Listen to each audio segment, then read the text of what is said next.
Hi, welcome to another Thursdays with RamDev, and today I'd like to talk about what's the difference between pain and suffering. There's often a lot of confusion about that.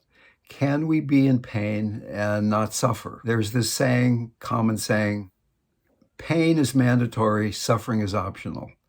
If we're in a human body, if we're in a human incarnation, there is going to be pain. There's going to be physical pain in the body, there's going to be emotional pain, there's going to be mental pain, but pain doesn't necessarily lead to suffering. Maybe the easiest way to really dig into this is by investigating physical pain. There are times when you can be feeling pain. You've got a pain in your shoulders from being in your chair for too long, or you've got an injury, and you feel the unpleasant sensations. And you just let the sensations be there. There's really no suffering. There's unpleasant sensations. We don't even really need to call it pain, but let's call it pain anyway. On the other hand, there can be another circumstance where unpleasant sensations are arising. You say, I really don't want to feel this. We tighten, we push it away. And it's the pushing, it's the tightening that causes the suffering. So, I've been able to go to the dentist and have her drill on a live nerve without anesthetic and feel unpleasant sensations, but not suffer. I just relax, let the sensations go through me. It's often harder with emotional pain. Emotional pain, the mind, the emotional body tends to be more seductive, more tricky, more manipulative than working with the physical body. Is it possible that you could experience anger, that you could experience sadness and not get lost in it? Think about it. There is so much in the world to be sad about.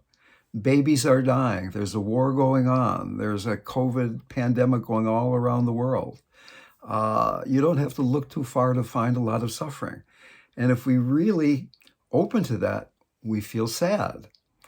Compassion is thought of as being the combination of sadness and joy, that we're not suffering because of the sadness. We're able to feel the sadness, but open our hearts to it, the open heart of compassion meeting suffering. And there's a joyfulness that the heart is open. So there's the human sadness and a joy that transcends happiness and sadness. And it's the same with any other emotion. We can be with the emotion and not get lost in it. Some emotions obviously are much harder than others. So beginning to train ourselves with not extreme emotion, not waiting till there's like rage, or not waiting till there's extreme difficult emotion, but catch it in the beginning of minor aversion or minor frustration. And what does that feel like? And when we feel it, we can begin to feel how when we're lost in it, there's suffering. And there's a very different quality in the body, in the energy body, in the physical body, when we're thinking, speaking, or acting from a place of caught in suffering contraction versus thinking, speaking, or acting from a place of openness and flow and being centered and open-hearted. Begin to explore that difference. Begin to really notice what the difference between those two qualities of being really is. And we will then be more and more attracted to resting in our wholeness. Thank you so much.